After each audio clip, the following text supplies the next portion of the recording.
You're beautiful. You're beautiful. Well, welcome. I'm Lee Jenkins. On this episode, I'd like to discuss deciding to win, deciding to make your dreams and your desires a reality. You know, it's important to understand that bringing your vision to life is going to require that you make bold moves sooner rather than later. I can think back to when I was driving a city bus. I knew that to pursue my dreams and my desires, I had to make a change. I needed to be around people who may want my services. So I decided to leave bus driving and I entered the real estate industry.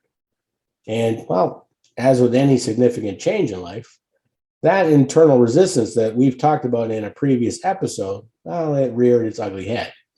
It caused me to think of all the conditions that had to happen before I could partake in this new journey that I've chosen.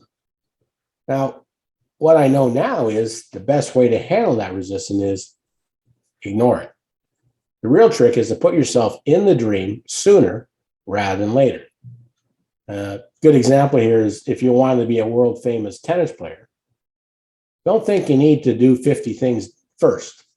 What you need to do is get yourself on the tennis court every single day. Now, you may not be very good. In fact, you may be terrible at first. But guess what? You're playing tennis and you're putting yourself in motion with your vision. I often see people who, well, they've been waffling so long on making important decisions in their lives that, well, they find themselves in trouble, making it even more challenging for them. You know, it is usually easier to make a decision early on than it is later on. Because guess what? As more situations, responsibilities, and bad things pile up, well, suddenly we find ourselves behind. You're going to have people that are mad at you, forcing you to decide to appease them in some way or please a bunch of people. But if you had just made the decision early on, things probably would have turned out pretty great. Now, this applies greatly to our personal lives. I keep thinking back to New Year's Eve resolutions. And you get people that tell themselves, I've finally decided to do this. I've finally decided to do that. I've finally decided to lose some weight. Weight? I mean, you decided this year to do that? Maybe you're 50 pounds and overweight and you're 50 years old. What took so long? If it's a decision that's good for you, make it sooner. Make it now. Don't wait for New Year's Eve. If you hate your job, if it's terrible, it's awful, well, then decide to leave sooner rather than later. Taking action sooner is always better than later. Now, I'm not saying you should not be informed or conscientious about collecting information to make the right decision, but come on. This whole culture of ours is like analysis paralysis, where people are scared to make bold decisions, to take fast actions, take fast actions that move their lives because guess what? They fear change. So just make a decision. Make it. That is the way to make good decisions. Stop putting it off. Make the decision. And once you make it, stick to it. Try it, implement it. Do it. See how it goes before changing or quitting. Just go ahead and make that decision. Indecision becomes avoidance. And avoidance, well, it can feel excellent in the short term, but in the long term, it guarantees suffering. And guess what? It only gets worse the longer you wait. So it's essential to look at decision making from what feels right, proper, and intuitively good for you. What decision would support the people around you, your family, your friends? Ask yourself questions like, if the whole world was faced with this same decision, what would they do? How about, would you be proud of the decisions they make? If somebody saw what you decided, would you be proud of your choice? Would it make you feel like, well, what I followed was right for me? So collect as much information as possible. Hey, this is another problem. Often the decisions we make that we regret later on is we either acted without any information or we acted with information from people who had no information to give. Meaning we were not listening to or consulting with experts. So there is no reason to consult anyone that has never experienced what you are striving to achieve. I didn't talk to bus drivers about selling real estate. They've never done it before. There's nothing you ever want to accomplish that someone hasn't already achieved. You're trying to overcome nothing in your life right now that someone else hasn't already overcome. Someone has gone through what you are going through right this moment. Someone has already tried to achieve what you're trying to achieve. And because that has already happened, there's a roadmap dealing with all of this, ready for you to follow. So before you make a decision, make sure you go out and do some research and know that the universe will guide you in the right direction. The universe will guide you to meet informed, happy, joyous, intelligent, accomplished people and learn what they have done in their area, in your area of interest. What did they choose when faced with the same fork in the road as you are? Which direction did they go? Now, I don't want you to think this is about following the herd, because it's not. It is having the perspective that maybe someone else has already found the right path for you to follow. See, often when we make bad decisions, it's because we're forced a false choice. We thought we had to take either A or B. We didn't realize there was an A, B, C, D, and E, or possibly an F. We didn't have those choices. And if we had, we would have made a better choice. But because we did not do our research, chances are we made a bad call. So as much as my first takeaway is decide, my last one is to decide after doing some intelligent research. Now, I know all of this kind of sounds like common sense, but sometimes our common sense is not common practice. If you've made some bad decisions in the last few months, I want you to sit down and ask, why was that decision bad? Why did I make it? Was I in a hurry? Did I not set any criteria before I made that decision? Did I not do enough research? Sometimes the way to get better at decision making is review what you did with your decisions. Decision making in the past. What are some of the best decisions you've ever made? Decisions you're proud of, right? What criteria was there? What results were there?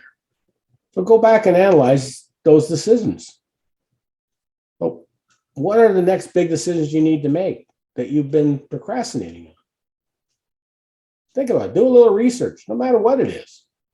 Set some criteria and make this week the week you finally make that decision. The more good decisions you make in the future, the more you start to experience a blessed life. Things start to happen. The more you will manifest all the tools necessary to fulfill your dreams. Trust me, it happens. Remember, the first output rule says when we have a new dream, new goal, a new idea, don't think that we have to do what we have all been taught, which is to begin with the end in mind. You don't have to do that. Sometimes you do not know what the end in mind is, but you do know what the first step is. So when you have a new fantastic idea, what is the first step?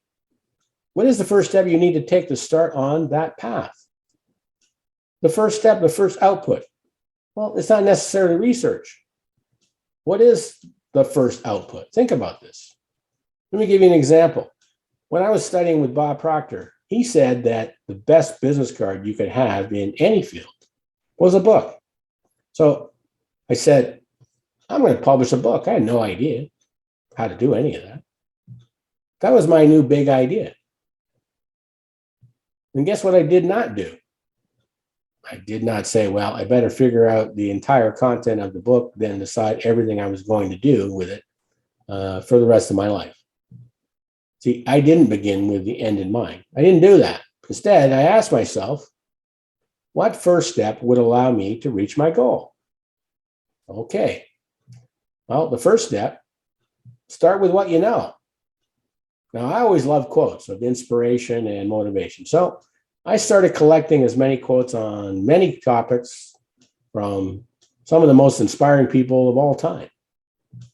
Now, I can assure you it wasn't necessarily easy, but then I created momentum and I published my first book. It's called The Smartest Words Ever Spoken, the 1001 Timeless Quotes. In fact, this is it here. You might have seen me use this time to time in some of these videos. Now, it's an inspiring collection And as Bob Proctor said, well, it makes an excellent business card. So, what is your first output? Your first step? Do that now. That's how you create and maintain momentum. The reason people do not stick to their habits is that they are waiting to create the output someday. Create momentum. Cause your dream, your idea to be realized. Do it now. A lot of the creativity of life comes while in motion, not in speculation. Now, let's take it a little further. Many people have a big dream or big goal, but do not set up a 90-day challenge for themselves. Most are afraid to commit to the big idea and dream. So do not commit to your new vision or dream forever. Think about doing it for just 90 days. Commit to it, then reevaluate it. See how far you have traveled to your goal. People don't take action in many cases because they believe they will be required to do that action forever. Not true. There is no forever. There is just now. None of us are guaranteed anything. We only have this particular moment. So look to the future. Work towards that outcome you want simply for just 90 days to start. Then see where you are and then worry about the next series of goals after that. Everything that we know from goal setting comes back to, well, sociology in some way. If you do not have an accountability partner, a coach, a friend, or to go out to lunch with, or someone to talk to about your ideas, well, find somebody. Because the odds of fulfilling your idea are, well, they're low because we're social beings. We need processing time with other people. And the more processing time we have, usually the more progress we get. That's why coaching is so powerful for unlocking people. Find that person to share your goals and dreams with. Do it every week. Call them or meet them. Tell them what you did this week, what you accomplished this week. See, big dreams require weekly check-ins. So who will be your weekly check-in accountability partner? Your coach, your friend. Who will be your mentor? Believe in your ability to figure things out. Be ready to serve. You don't need permission, more money, or a team. You're ready to start right now. So go. Just go. You do not need new things, more things, better things. Just be willing to serve right now. Go.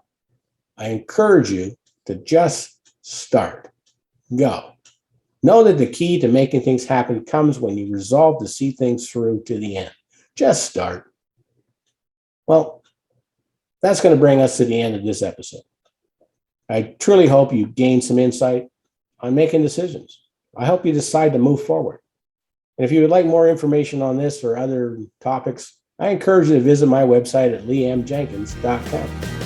Now, until next time.